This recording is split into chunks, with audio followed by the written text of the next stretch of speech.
I've not had you in here since all this happened. So it's been a fascinating few months with Aaron here. Before we go anywhere else, just your big picture take on where he and they are right now. First of all, you know how critical I've been of Aaron Rodgers. Yes. And rightfully so in Green Bay. Okay? He has been phenomenal in this transition. I'm not talking about hard knocks. I'm talking about what you see from other players. Gee, you know I've always been like that, Sal and Graz. Your teammates tell us more about who you are than what the media is portraying or even what you say at the podium. I'll give you a key, and you know this and both of you guys know this being in the locker room.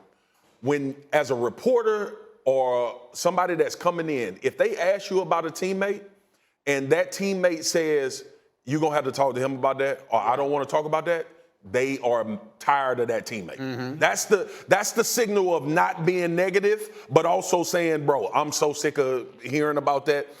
So that was what happened in Green Bay. The Jets, you see every player in that locker room. Zach Wilson is getting better because Aaron Rodgers showed up.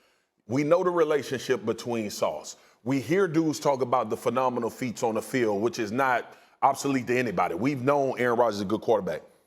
When you talk about culture and when you talk about trying to come to a place and change a drought and win a Super Bowl, it's more about the mentality than it is the talent. We know Aaron Rodgers is going to play well. He'll be fine. Get this offensive line taken care of. I like what he's done with the confidence in these guys truly believing they can win a Super Bowl with him at quarterback. What is your sense of it, Sal? I haven't seen you in a while. You know the history of the Jets being from Queens better than anybody does. What is your sense of this? I think he's been a transformational figure. There's no question about that. Certainly within the building and on the field, but also outside. 1969 was a big year for the NFL and for New York football in general. And I think that it has a chance to be like that, Namath-like with Aaron Rodgers here with the New York Jets. And Marcus is right.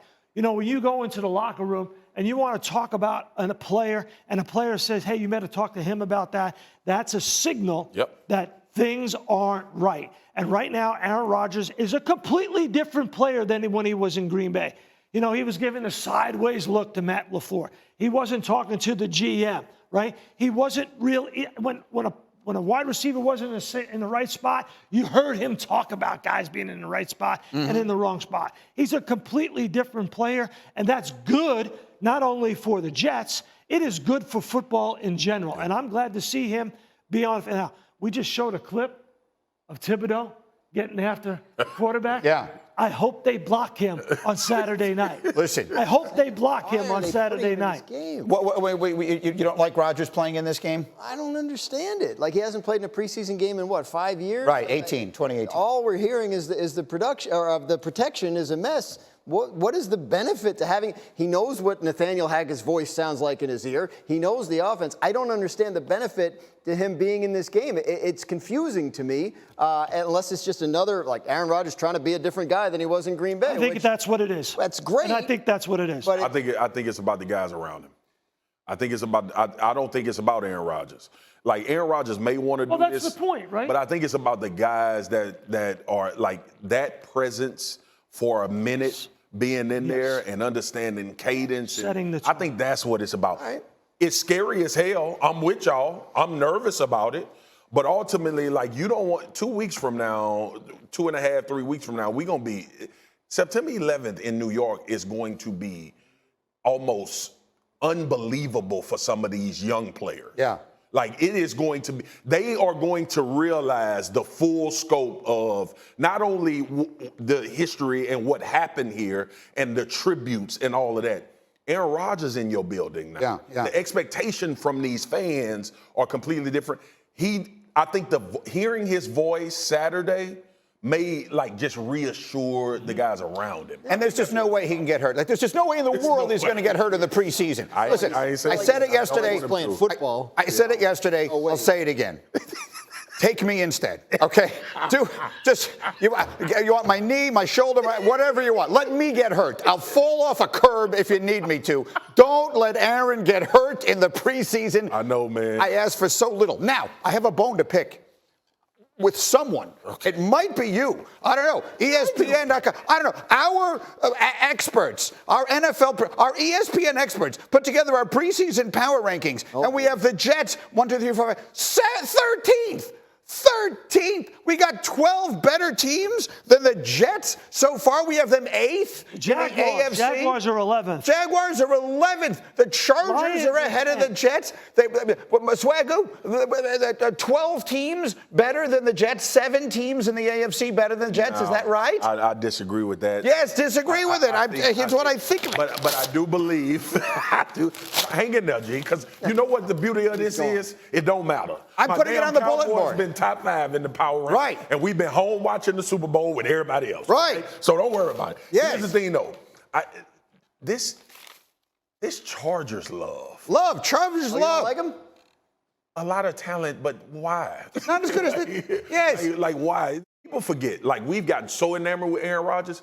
Bro, this Jets defense won 7 games by themselves last. All by themselves. Pretty much. So I think they are low, G. They are low. They're low. Should be Very low. They're underranked. I don't understand the Dolphins' love. Why are the Dolphins number 6 in the rankings? I don't get it. Oh, and Tua was saying I would flip the Jets and the Dolphins right now. Flip Jets them. at number 6. Jets at 6. Let's change the power Graziano. rankings. Did you vote in this thing? I guess I probably did. There's the guy you need to pick a bone with. We can go through the voting process in the break if you want. I have an issue with it. I think they're low. Jets are underranked. I would definitely, I'm 13 with too low. Sal on the Dolphins. I think that's high. I think they haven't really shown. I mean, look, the teams in front of them were more or less in the playoffs last year. The Lions weren't. Everybody else in front of them was in the playoffs. You want to last year. fix the list? I'll tell you Just this. flip the Dolphins and the Jets. No, Just do it. No, you can't. Okay. And this is why the Dolphins are up there. Why? Because the Dolphins went up to Buffalo, Yeah. third string quarterback, Right. and took them to the brink. Right. I think they're giving them respect for that. That talks about the team Yes. totality. The Jets beat them with Zach Wilson at quarterback in one game last year, seriously. Marcus. I would rather, the way he Aaron played last year, you're better off with Skylar Moore, Greenberg. or whatever his name is.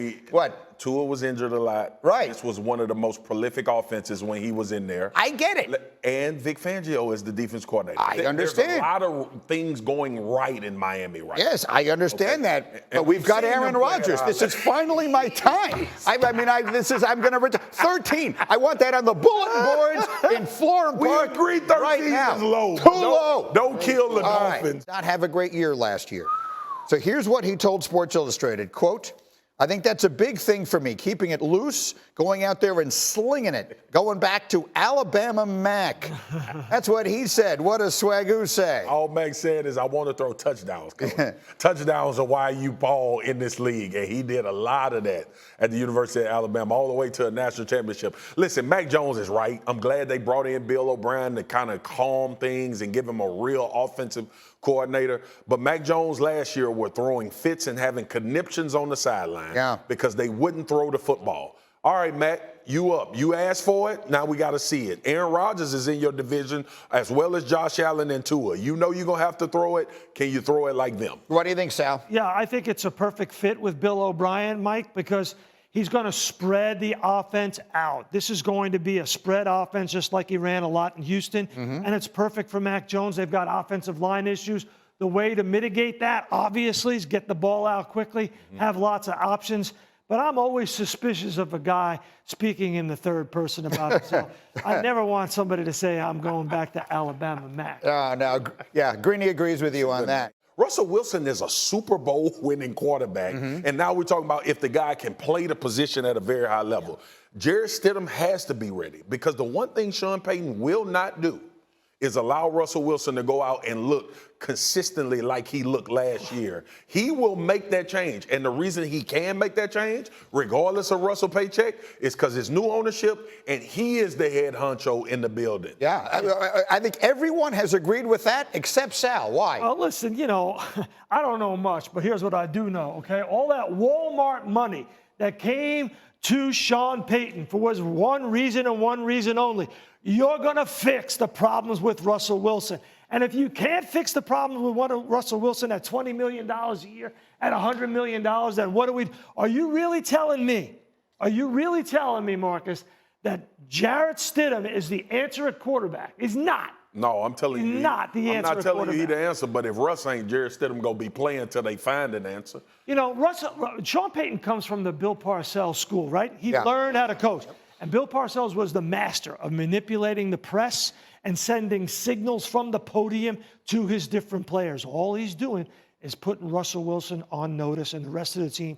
I'm going to treat this guy just like everybody else on the team. But he's not going to play Jarrett Stidham. Until you become Not gonna play. Bledsoe and Tony Romo take over. Well, except, Like- but is Jarrett Stidham that? Stidham is I mean, wrong. that's No, the he's question. not. He's not I'm that. not saying he that. Right. I'm talking about not being afraid to make a change. Yeah. Right. Because I was there with Sean Payton. Yeah, that's like, right. This is not going to be, I know what everybody thinks. And Sal, to your point, like Sean Payton was brought there to fix Russell Wilson. Yeah. We've heard the issues with Russell You can't Wilson. fix Russell Wilson. What are we paying you $20 million for? I'm paying you $20 million based on what you did before you got here. I'm not paying you that. What he did before he got here was won a Super Bowl in New Orleans and had a lot of successful seasons.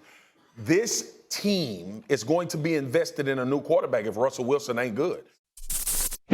Thank you for watching ESPN on YouTube. For live streaming sports and premium content, subscribe to ESPN+.